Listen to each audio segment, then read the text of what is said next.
우리가 지난주에는 드로아에서 유두고라고 하는 청년이 바울의 설교를 듣다가 3층에서 떨어져 죽었다. 그런데 바울이 그를 살려주었고, 이제 바울 일행은 드로아를 떠나서 예루살렘으로 가려고 하는 가운데 바울 일행이 드로아를 떠나서 아소 미둘렌에 또 기오와 사모 밀레도 이런 지역을 거쳐서 이제 이 바울이 에베소 교회 성도들을 불러서 거기에서 마지막 설교를 한 내용이 오늘 본문에 기록되어진 내용입니다. 이제 바울이 에베소 장로들에게 한 설교는 내용이 좀 길지만 오늘은 1절에서 25절까지 이제 나누고 다음 주에 나머지 부분을 다루려고 합니다. 바울은 이 에베소에서 드로아에서 예루살렘으로 돌아가려고 하는데 그것은 자신이 정한 기한이 있기 때문에 오순절 안에 예루살렘으로 가려고 했다. 13절부터 16절까지를 보면 우리는 앞서 배를 타고 아소에서 바울을 태우려고 그리로 가니 이는 바울이 걸어서 가고자 하여 그렇게 정하여 준 것이라. 바울이 아소에서 우리를 만나니 우리가 배에 태우고 미둘레네로 가서 거기서 떠나 이튿날 기오 앞에 오고 그 이튿날 사모에 들르니 또 그 다음날 밀레도에 이르니라. 바울이 아시아에서 지체하지 않기 위하여 에베소를 지나 배 타고 가기로 작정하였으니 이는 될 수 있는 대로 오순절 안에 예루살렘에 이르려 급히 감이라. 왜 그러면 바울이 왜 특별히 오순절에 맞추어서 예루살렘으로 가려고 했을까? 그냥 더 시간을 두고 더 둘러봐도 되는데 사실 바울이 3차 선교 여행을 떠난 지 굉장히 꽤 시간이 많이 흐른 다음이기 때문에 꼭 오순절에 맞춰서 가려고 하는 이유가 있었을까? 이제 그 부분에 관해서 이렇게 해석합니다. 이 바울이 선교 사역을 하면서 이방인 지역의 교회들이 예루살렘에 대한 이야기를 들어요. 예루살렘이 이때 어떤 상황이었었느냐 하면 기근이 들어서 매우 살기 어려운 상황이 됐고 예루살렘 교회가 매우 경제적으로 어려운 상황이 되었다라는 이야기를 바울이 듣고 3차 선교 여행을 하면서 예루살렘 교회를 위한 헌금 모금을 했어요. 연보라고 우리가 얘기하죠. 연보를 모았는데 이제 돈을 가지고 있는데 빨리 갖다 주고 싶은 거죠. 이걸 오래 가지고 있기보다는 가능하면 이제 오순절이 얼마 안 남은 상황이니까 이왕이면 오순절을 전에 들어가서 이방인 교회들이 예루살렘 교회를 위해서 한 헌금을 갖다가 전해주면 좋겠다. 이런 마음이 있었다는 거예요. 단순히 그냥 이방인 교회가 예루살렘 교회를 위해 헌금한 것이 아니고 이것은 이방 교회와 예루살렘 교회가 연합이 한다는 의미가 있는 거죠. 이제 이방인들에게 이렇게 얘기했어요. 예루살렘에 있는 유대인 교회들은 너희들에게 생명의 복음을 전하여 주었다. 그러니 너희는 이제 그들을 어려움 당할 때 물질적 후원을 하는 것이 마땅하다. 바울은 이런 논리로 설명을 했고 그래서 이방 교회들이 복음의 근원지가 됐던 예루살렘 교회를 위해서 구제헌금을 모금을 해서 바울 손에 위탁을 했어요. 그래서 바울이 이것을 가지고 예루살렘 교회로 빨리 가서 전해주고 싶었다. 이제 이것이 첫 번째 이유일 것이다. 이렇게 보고 있고 두 번째 이유는 오순절은 이제 많은 흩어졌던 유대인들과 또 하나님을 믿는 사람들이 예루살렘으로 모이는 절기 중에 하나이기 때문에 이왕이면 오순절에 가서 흩어졌던 유대인들이 예루살렘에 모였을 때 거기서 복음을 전해서 생명을 구원하고 싶은 열정 때문이었다. 이렇게 해석하는 사람도 있어요. 우리가 성령이 언제 오셨어요? 오순절날 강림하셨죠. 그런데 오순절날 성령 강림한 날 거기에서 어떤 역사가 일어나느냐 하면 각 나라에서 모여든 사람들이 자기 언어로 말을 들었다. 방언으로 말을 들었다. 이제 이런 오순절의 역사가 있었기 때문에 바울은 아마도 이번 오순절에도 하나님의 그런 역사를 기대하며 갔을 것이다. 또 하나의 가능성은 이제 자기가 1차, 2차, 3차 선교 여행을 하면서 이방인 지역에 어떻게 교회가 세워졌고 교회들이 어떻게 성장해 가는지 어떤 상황에 놓여 있는지를 가서 보고하고 싶은 마음이 있어서 이왕이면 오순절이라고 하는 특별한 절기에 맞춰서 가려고 했을 것이다. 아마도 이렇게 세 가지 정도로 바울이 오순절까지 가려고 했다라는 이제 그런 설명을 합니다.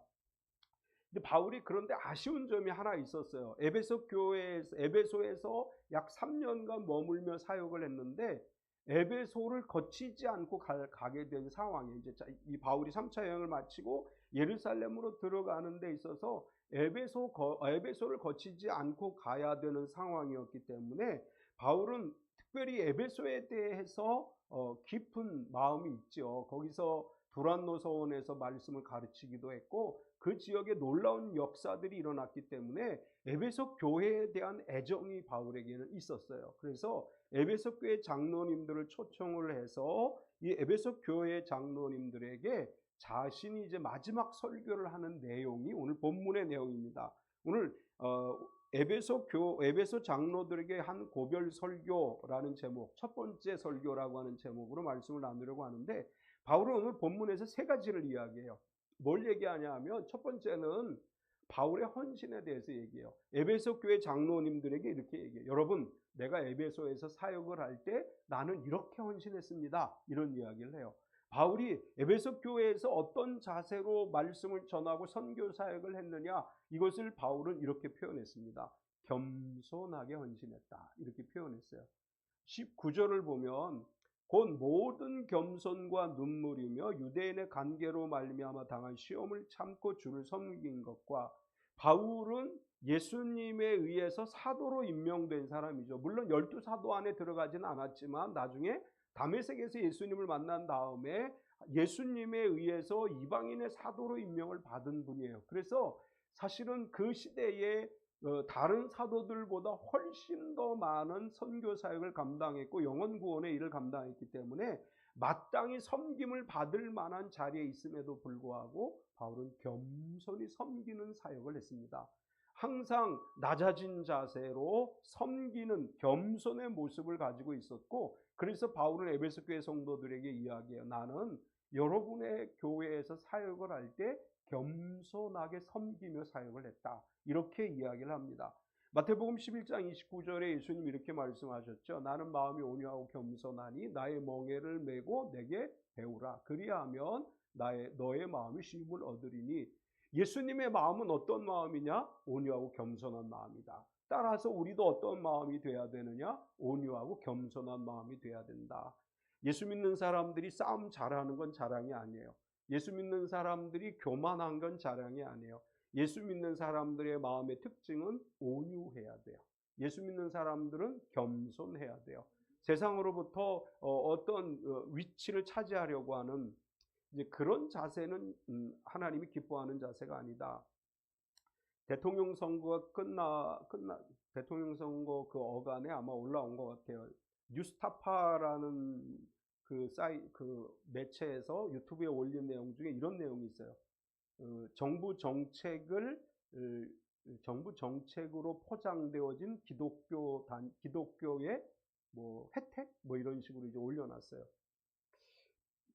우리가 정부를 위해서 좋은 일을 한다 이렇게 생각하고 뭐 여러 가지 일들을 하는데 교회 밖에서 볼 때에는 정부를 이용해서, 그러니까 기독교라는 힘을 이용해서 정치인들에게 교회에게 이런 일을 하지 않으면 안 되게 만들었다, 이런 투로 유튜브에다 올려놨어요. 다 보진 않아요. 처음에 딱 보다가 어떤 내용인지가 대충 감이 잡히고 그래, 그렇게 볼 수도 있겠다, 그런 생각이 들었어요. 우리 기독교 입장에서 보면 우리가 당연히 이 세상을 향해서 선한 일을 하고 좋은 일을 하는 것이지만 거기에 정부가 재정적 지원을 해주면 세상 밖의 사람들이 볼 때에는 충분히 그렇게 볼 수도 있겠다, 이런 생각을 했어요. 사실 교회가 세상을 향해서 할 때 정부로부터 어떤 재정적 지원을 받는다든지 어떤 정부와 어떤 이런 일을 하는 것은 그렇게 복음을 위해서 좋은 방법은 아니겠다, 이제 이런 생각을 하게 됐어요. 우리가 겸손하게 섬긴다고 하는 것은 우리 스스로 자원해서 겸손하게 나누고 베풀고 하는 것이 진정 우리가 해야 될 마음의 자세이다. 또 사도 바울은 빌립보 2장 3절에 이렇게 말을 했죠. 아무 일에든지 다툼이나 허용으로 하지 말고 오직 겸손한 마음으로 각각 자기보다 남을 낮게 여기고 우리가 어떤 일을 할 때 다툼이나 허용으로 해서는 안 된다. 우리 기독교의 이름을 가지고 다투는 일, 싸우는 일은 해서는 안 되고 항상 겸손한 마음으로 해야 된다. 야고보서 4장 6절에 야고보는 이렇게 얘기해요. 그러나 더욱 큰 은혜를 주시나니 그러므로 일렀으되 하나님이 교만한 자를 물리치시고 겸손한 자에게 은혜를 주신다 하였느니라. 우리의 자세가 바울이 그렇게 얘기한 것처럼 나는 겸손하게 에베소에서 사역을 했다 이렇게 말한 것처럼 우리는 겸손하게 섬기는 신앙으로 살아가야 될 줄 믿습니다. 두 번째 바울은 뭐라고 얘기하냐면 눈물을 흘렸다 이렇게 표현을 했어요. 19절에 보면 곧 모든 겸손과 눈물이며, 이제 바울은 여기서만 눈물이라고 얘기하지 않고 31절에서도 눈물이라고 얘기하고 고린도후서 2장 4절에서도 빌립보서 3장 18절에도 바울이 눈물을 흘렸다라는 표현을 썼어요. 바울이 왜 눈물을 흘렸냐? 바울은 사실 굉장히 지성적인 사람이죠. 학문을 많이 공부했고 굉장히 지적인 사람이에요. 감성적인 눈물을 흘렸다 이런 표현이 아니고 내가 왜 눈물을 흘렸느냐? 물론 우리가 이렇게 생각할 수도 있어요. 사역을 하다가 핍박과 환난을 당할 때 너무 고통스러워서 눈물을 흘리지 않았냐 이렇게 볼 수도 있지만 바울이 여기서 얘기하는 눈물은 구원받지 못한 영혼을 바라보며 불쌍히 여기며 흘린 눈물이에요. 예수님의 마음을 본받으라고 말씀하죠. 너희 안에 예수 그리스도의 마음을 품으라고 얘기하는데 예수님의 마음은 어떤 마음이에요? 겸손한 마음이고 온유한 마음이고 죽어가는 영혼을 보고 눈물 흘리는 마음이에요. 바울은 바로 그런 이야기를 하는 거예요. 나는 죽어가는 영혼들을 바라볼 때 눈물을 흘리지 않을 수가 없었고 눈물로서 그 사람들을 위해 불쌍히 여기는 마음으로 하나님 앞에 기도할 수밖에 없었다. 여기서 눈물이라고 하는 것은 감정적 눈물이 아니라 영적인 뜨거운 마음으로 불쌍히 여기는 마음으로 흘리는 눈물이었다 이렇게 볼 수 있습니다. 우리가 지금 이제 이 성탄절 될 때 한 영혼 데려오기 이거 지금 이제 시작을 했죠. 눈물을 흘리며 기도할 수 있어야 돼요.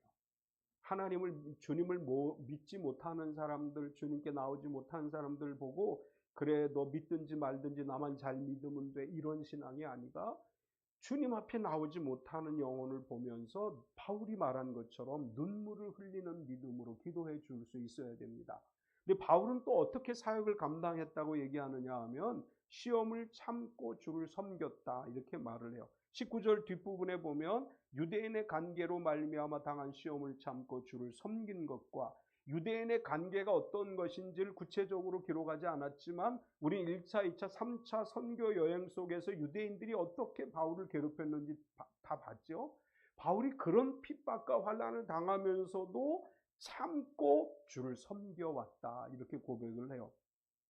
우리가 이제 신앙생활을 함에 있어서 우리가 예수님을 잘 믿으면 아무런 시련도 없는 게 아니라 잘 믿을 때 우리에게 여러 가지 어려움이 찾아올 수 있어요.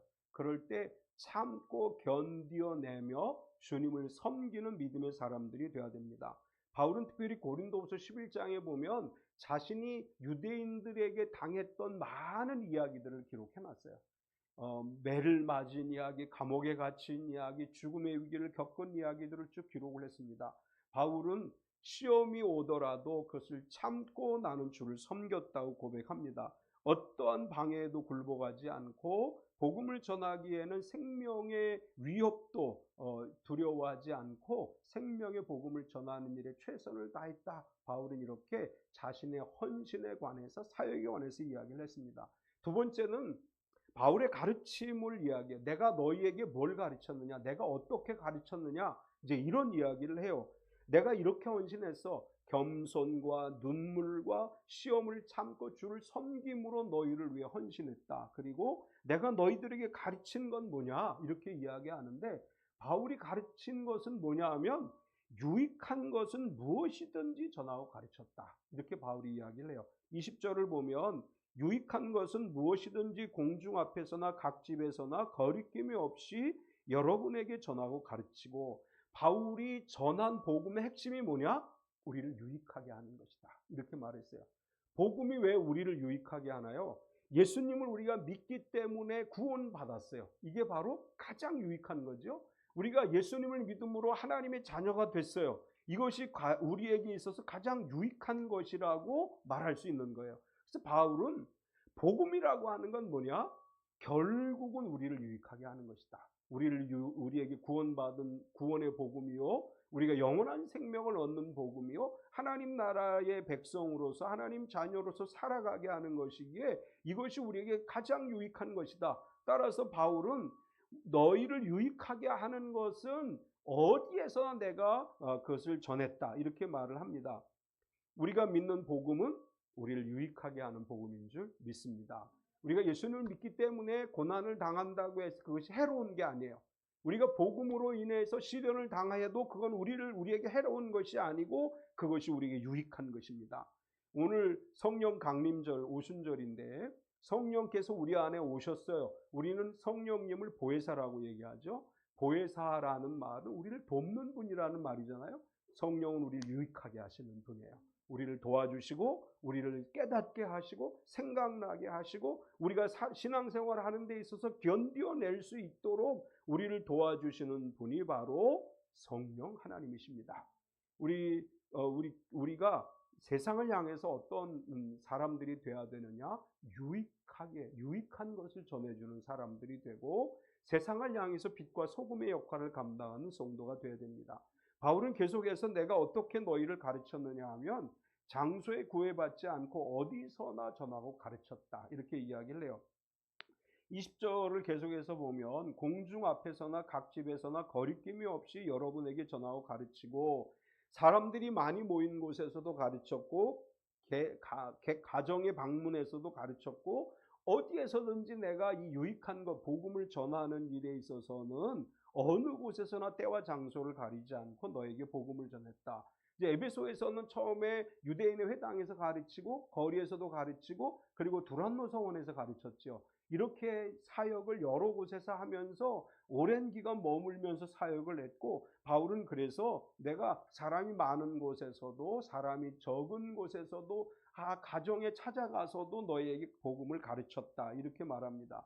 바울은 디모데에게 쓴 편지 가운데 디모데후서 4장 2절에 이렇게 얘기해요. 너는 말씀을 전파하라. 때를 얻든지 못 얻든지 항상 힘쓰라. 범사에 오래 참음과 가르침으로 경책하며 경계하며 권하라. 때를 얻든지 못 얻든지 전하고 가르치는 믿음의 사람들이 되어야 될 줄 믿습니다. 바울이 전하여 준 것의 또 다른 핵심이 뭐냐 하면 회개와 믿음이다, 이렇게 얘기해요. 21절을 보면 유대인과 헬라인들에게 하나님께 대한 회개와 우리 주 예수 그리스도께 대한 믿음을 증언한 것이라. 바울은 처음에 이렇게 얘기했죠. 유익한 것은 무엇이든지 너희에게 장소를 가리지 않고 내가 전하고 가르쳤다. 그런데 유익한 그것이 뭐냐? 회개와 믿음이다, 이렇게 이야기를 했어요. 이제 회개와 믿음은 복음의 핵심이죠. 회개와 믿음이 없는 복음은 복음이 아니에요. 이제 우리가 잘못 생각하면 예수 믿고 복 받으세요, 예수 믿고 건강하세요, 예수 믿고 장수하세요, 이렇게 잘못하면 전할 수 있는데 예수 믿고 복 받고 장수하고 건강하고 이게 복음의 핵심이 아니에요. 복음의 핵심은 회개하는 거예요. 복음의 핵심은 믿음을 갖는 거예요. 그래서 바울은 회개와 믿음을 내가 너에게 가르쳤다, 이렇게 말씀을 해요. 우리의 신앙이 회개와 믿음이 없으면 그건 진정한 신앙이 아니다. 이제 유튜브에서 또 이런 걸 제가 보고 공감을 했어요. 뭐 어떤 걸 봤냐면 예수 믿지 않는 사람들이 돈을 벌기 위해 교회를 다닌다. 이게 무슨 말인지 아세요? 좀 규모가 큰 교회에서는 이 악기 난 언제나 감사한 게 뭐냐면 우리 차진선 집사님, 차진주 집사님 반주하는 거 너무나 감사해요. 우리가 사례를 주지 않잖아요. 어떤 때는 좀 뭘 주고 싶어 이렇게 막. 그런데 얼마나 감사해요. 그런데 사례를 받기 위해서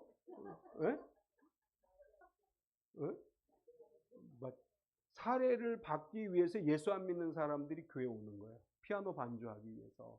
제가 섬겼던 중앙복음교회, 제가 전도사로 있었던 교회도 반주자 중에 믿음이 없는 사람들이 있어요. 대학교 이제 피아노과에 다니는 학생을 데려다가 반주를 시킨 적이 있었어요. 이제 목사님 생각은 그지. 그래, 네가 반주하다가 내 설교 잘 듣고 예수 믿어라. 이제 그런 것도 있었겠지. 그런데 사실은 이 학생들은 아르바이트로 교회를 오는 거예요. 반주하러. 또 큰 교회, 규모가 좀 큰 교회에서는 성가대원들 중에도 차례를 주는 성가대원들이 있어요. 예. 그 또 찬양팀에도 역시 그런 친구들이 있고, 그러면서 알렐루야 뭐 이렇게 자기는 알렙 목사다 이제 이렇게 해서 유튜브 하는 목사인 얘기하는데, 교회가 곧 폭탄이 폭발할 거다. 왜냐하면 믿음이 없는 사람들이 교회에 와서 찬양을 하고 믿음이 없는 사람들이 반주를 하다 보면 어느 순간에 이것이 폭발할 날이 올 것이다. 굉장히 공감했어요. 저는 참 감사한 게, 우리 교회는 하나님이 이렇게 반주자들 자원해서 봉사하게 하고, 또 찬양하시는 분들도 믿음으로 충만해서 찬양하게 하시고, 이것이 하나님께 감사할 일이에요. 이게 없으면 하나님께서 그 안에서 어떤 폭탄이 폭발할지 모른다는 거죠. 제가 목회를 하면서 처음 개척에서부터 지금까지 정말 감사한 거는 두 가지가 멈추지 않고 주어졌었는데, 제가 섬기는 강대상에 꽃이 꼭 있었어요. 저는 사실 조화 놓는 걸 별로 안 좋아해서, 하나님 나에게 강대상에 꽃이 좀 있게 해주세요, 그렇게 기도했는데, 처음에 개척했을 때는 조명순 집사님이 꽃꽂이, 우리 교회 안 나와도 와서 꽃꽂이를 해주고 갔어요. 꽃꽂이 해주고 가고, 여기 또 처음에는 화분은 없었지만 지금 화분이 계속 있잖아요. 꽃이 계속 있어요. 반주자가 있었다는 거. 저는 사실 이 찬송가 반주기는 수요일에 좀 쓰긴 했었지만, 찬송가 반주기 없이 목회하는 목사님들 많잖아요. 반주기를 써요. 반주자가 없기 때문에. 근데 우리 반주자들이 늘 있었어요. 제가 처음에 개척했을 때 우리 조카애가 이 작곡을 전공했어요. 그래서 반주를 계속 했어. 여기 또 우리 두 훌륭한 반주자가 있었어요. 난 이게 정말 감사해요. 이게 돌아보면 이 반주자가 없는 교회들이 굉장히 많고, 꽃이 없는 교회들이 많은데, 이렇게 하나님이 채워주셨다고 하는 거, 내가 저 두 분한테 뭔가를 해줘야지 그런 마음이 늘 있어요. 너무나 감사해서. 수요일도 우리 조현정 집사님이 와가지고 사실 반주기 쓰다가 얼마나 감사한지 몰라요. 거기다가 또 찬양까지 같이 해주잖아, 마이크로. 얼마나 감사해요. 이렇게 하나님 앞에 믿음이 중요한 거예요. 믿음이 없으면 그 신앙이 아닌 거예요. 그런데 믿음 앞에 전제되어지는 게 뭐예요? 회개하는 믿음이 있어야 돼요. 하나님을 믿지 않았던 시절에 저질렀던 죄와 하나님을 몰랐을 때 살았던 것들을 진심으로 하나님 앞에 회개하는 회개가 전제되어지고, 그리고 예수님에 대한 분명한 믿음이 있는 거, 이게 복음의 핵심인 거예요. 그러니까 회개와 믿음이 없는 복음은 복음이 아니에요. 그 회개와 믿음을 가진 믿음이 진짜 믿음이에요. 오늘 믿음 안에서 우리는 늘 구원의 은혜를 받은 사람답게 하나님 앞에 겸손하게 헌신하게 될 때 하나님 나라의 은혜와 복을 누리게 될 줄 믿습니다. 세 번째는 바울의 앞으로의 여정이에요. 바울은 이제 앞으로 내가 이렇게 될 것 같다라는 이야기를 하는데, 바울은 자기의 앞날에 대해서 얘기하면서 이렇게 이야기를 해요. 결박과 환난이 기다린다. 22절과 23절을 보면, 보라 이제 나는 성령에 매어 예루살렘으로 가는데 거기서 무슨 일을 당할는지 알지 못하노라. 오직 성령이 각성에서 내게 증언하여 결박과 환난이 나를 기다린다 하나니. 바울은 오순절 전에 예루살렘에 가기를 원했는데, 성령께서 바울에게 뭐라고 말씀하셨느냐 하면, 내가 이번에 예루살렘에 가면 결박과 환난이 있을 것이다 라고 이야기했다는 거예요. 뿐만 아니라 바울이 여러 지역에서 사역을 할 때 그 지역에 성령 충만한 예언자들이 뭐라고 얘기 주냐면, 바울이요, 요번에 예루살렘 들어가면 당신은 결박과 환난을 당할 것입니다 라고 이야기해 줬다는 거예요. 바울은 이번에 예루살렘 들어가면 자신이 결박당하고 환난당할 것을 알지만 그렇다고 해서 포기하지 않았다는 거예요. 두렵지요. 사실은 이제 우리가 잘 알지만 3차 선교여행이 끝나고 나서 바울이 예루살렘에 가서 붙잡히게 되죠. 감옥에 갇히게 돼요. 이럴 것을 다 알면서도 바울은 포기하지 않고 예루살렘을 향해서 갔어요. 왜냐하면 그것이 하나님의 뜻이라고 믿었기 때문이에요. 그래서 바울은 이렇게 얘기해요. 내가 그렇게 될 것이라는 이미 예언을 받았고 계시를 받았지만 나의 생명을 조금 더 귀한 것으로 여기지 않겠다. 이렇게 단언적으로 이야기를 해요. 24절을 보면, 내가 달려갈 길과 주 예수께 받은 사명 곧 하나님의 은혜의 복음을 증언하는 일을 마치려 하면은 나의 생명조차 조금 더 귀한 것으로 여기지 아니하노라. 끊임없이 바울은 핍박과 환난을 당하였음에도 불구하고 내 존재 목적이 뭐냐 하면 내 생명이 존재하는 살아있는 이유는 하나님의 은혜의 복음을 전하게 하기 위함이다. 내가 이 일을 위해서는 죽음도 두려워하지 않는다. 바울은 이런 고백을 합니다. 바울은 사실 사느냐 죽느냐 그건 나에게 아무런 중요한 게 아니다. 나는 살고 죽는 것보다 내가 있는 그곳에서 복음을 전하는 것이 나에게 가장 중요한 것이다. 이런 고백을 합니다. 우리는 늘 우리 자신의 존재 목적을 늘 기억해야 되죠. 내가 왜 지금 이곳에 존재하느냐? 왜 하나님은 나에게 이렇게 여기에 살게 하셨느냐? 하나님이 나를 여기 있게 하신 존재 목적이 우리 각자에게 있어요. 이 존재 목적을 찾고 그리고 또 이 존재 목적이 가장 중요한 것은 복음을 전하는 것이고 사람들의 영혼을 주님께로 인도하는 것입니다. 우리가 이 일을 위해서 최선을 다했던 바울처럼 죽음이 기다리고 있다 할지라도 두려워하지 않고 그 길을 갔던 바울처럼 우리 앞에 어떤 일들이 있더라도 우리가 최선을 다해 주를 섬기는 성도로 살아가야 될 줄 믿습니다. 바울의 마지막 이야기는 에베소 장로님들에게 이렇게 이야기해요. 내 얼굴을 너희가 다시 보지 못할 것이다. 25절을 보면 보라 내가 여러분 중에 왕래하며 하나님의 나라를 전파했으나 이제는 여러분이 다 내 얼굴을 다시 보지 못할 줄 아노라. 바울은 예루살렘으로 들어가면 자기가 죽을지도 모른다는 생각을 하고 있었어요. 그래서 이번에 예루살렘 들어가서 결박과 환난을 당하게 되면 내가 에베소에 다시 못 올지도 모른다. 그러니까 아마도 너희를 보는 것이 오늘 마지막일 것이다. 바울이 이렇게 이야기를 해요. 얼마나 이 마음이 바울도 사실 인간이기 때문에 굉장히 이야기를 할 때 아프겠죠. 내가 죽을지도 몰라. 아니면 내가 환난과 핍박을 당하기 때문에 선교를 더 이상 못할지도 몰라. 내가 이곳에 오지 못할 수도 있어. 이 이야기를 했던 바울의 마음이 어땠을까요? 굉장히 마음이 찢어지듯 아팠을 거예요. 그럼에도 불구하고 이것이 하나님께서 나에게 주신 사명이라고 생각했기 때문에 멈추지 않고 최선을 다해서 그의 일을 감당했음을 알 수 있습니다. 오늘 우리가 기억해야 될 것, 이건 꼭 기억했으면 좋겠어요. 우리가 받은 복음은 우리를 유익하게 하는 것이다. 우리를 유익하게 하는 거예요. 또 우리는 때를 얻든지 못 얻든지 복음을 전하는 성도가 돼서 우리의 삶을 통해서 하나님의 영광이 드러나고 우리가 하나님을 위해서 복음을 위해서 살아가는 진정한 그리스도인의 삶을 살아가게 되고 그 안에서 하나님이 채워주신 은혜와 은총을 누리며 살아가는 복된 삶이 되시기를 축원합니다. 우리 같이 한번 통성으로 기도합시다. 우리 이제 새로운 태신자들 또 믿다가 낙심한 사람들을 전도하기 위해서 기도하기로 했는데 하나님 우리가 바울이 눈물을 흘린 것처럼 영혼 구원을 위한 눈물, 영혼 구원을 위해서 사랑하는 마음을 가지고 우리가 전도하기 원하는 사람, 주님께 인도하기 원하는 사람, 그 영혼들을 위해 이 시간 우리 기도하는 시간을 갖고 우리에게 어떤 상황이 오더라도 우리의 믿음이 견고하게 지켜지고 하나님의 은혜를 나누는 삶이 되게 하옵소서. 같이 한번 통성으로 기도합시다. 할렐루야. 거룩하신 하나님 감사합니다. 우리가 살아가는 모든 삶의 현장에서 하나님 은혜가 날마다 넘쳐나기를 원합니다. 주의 크신 사랑과 은혜로 항상 하나님의 길을 모시는 삶이 되기를 원합니다. 사랑하는 하나님 주님 우리 가운데 함께 하셔서 하나님의 영광을 드러내게 하시고 오직 하나님의 뜻과 섭리하는 항상 감사를 기뻐하며 하나님의 영광을 드러내는 삶이 되게 하여 주시옵소서.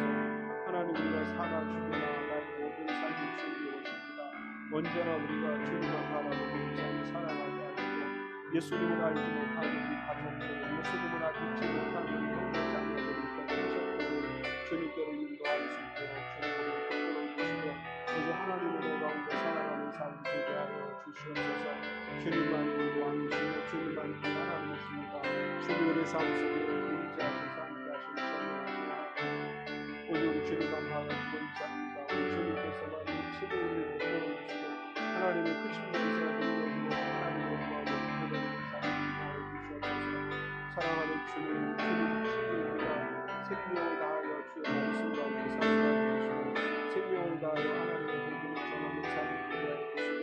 언제나 우리가 복음 안에서 굳건하게 살아가는 믿음의 삶을 위하여 주시옵소서. 주님만 사랑합니다. 주님만 사랑합니다. 오 주님 온전히 우리 가운데 임재하여 주시옵소서. 사랑하는 주님, 바울이 에베소 교회 장로님들에게 한 설교를 오늘 우리가 봤습니다. 바울 사도는 내가 에베소에서 사역을 할 때 겸손과 눈물을 흘리며 사역을 했고 또 어떠한 어려움 속에서도 굴하지 않고 복음을 전했음을 그가 증거하는 것을 봅니다. 우리에게 있어서 믿음을 지키기 위해서 언제나 최선을 다하게 하시되 겸손하게 하시고 구원받지 못한 영혼들을 위해 눈물로 기도할 수 있는 믿음이 되게 하여 주시고 복음은 우리를 유익하게 하는 것임을 믿고 때를 얻든지 못 얻든지 복음을 전하며 또 믿음 회개와 믿음에 근거한 진정한 믿음으로 살아가는 우리 삶이 되게 하여 주시옵소서. 사랑하는 하나님, 우리 찬빛교회가 세계를 가슴에 품고 선교하는 교회로서 또 많은 죽어가는 영혼들을 주님께 인도하는 교회로서 쓰임받게 하여 주시고 오늘 신실한 믿음의 사람 한 사람 한 사람 주님 안수하여 주셔서 주님 안에서 주님이 주시는 복을 누리는 우리 참빛 모든 성도가 되게 하여 주시옵소서. 예수님의 이름으로 기도드리옵나이다. 아멘.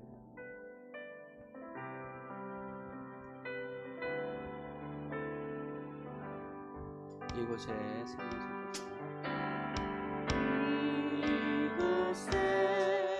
생명샘 솟아나 눈물 쫙 지나갈 때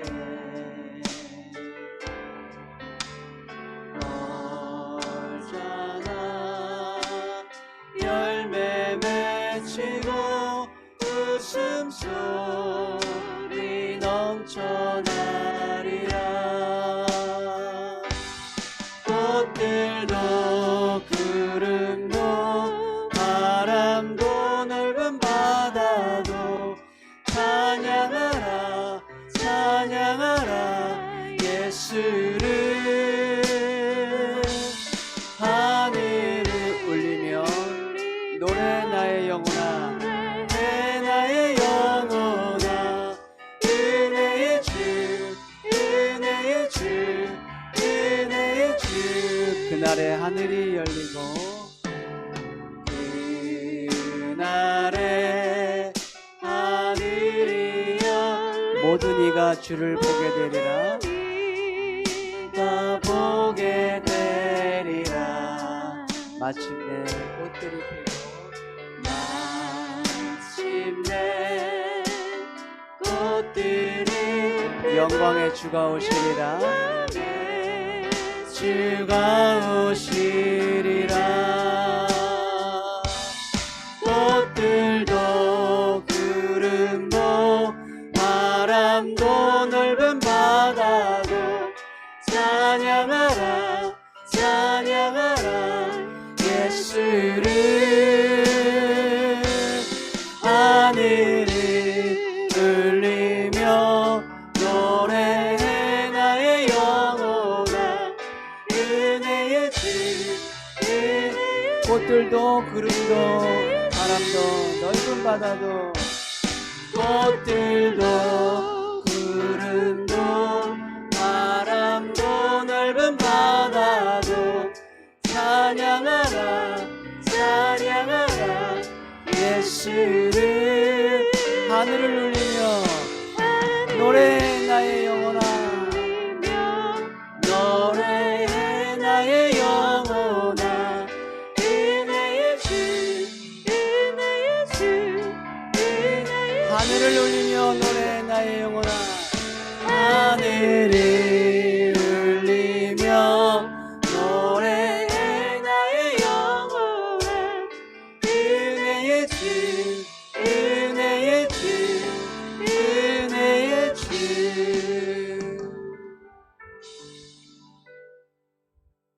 지금은 우리 주 예수 그리스도의 은혜와 독생자 예수님을 우리에게 보내주신 하나님 아버지의 지극하신 사랑하심과 성령님의 내주 충만하시며 교통하신 은혜가 거룩하고 복된 날 주님 앞에 나와 기쁨으로 예배하고 말씀으로 은혜 받고 세상을 향해 나아가는 우리 모든 성도들 머리 위에 영원토록 함께 하시옵기를 간절히 축원하옵나이다. 아멘.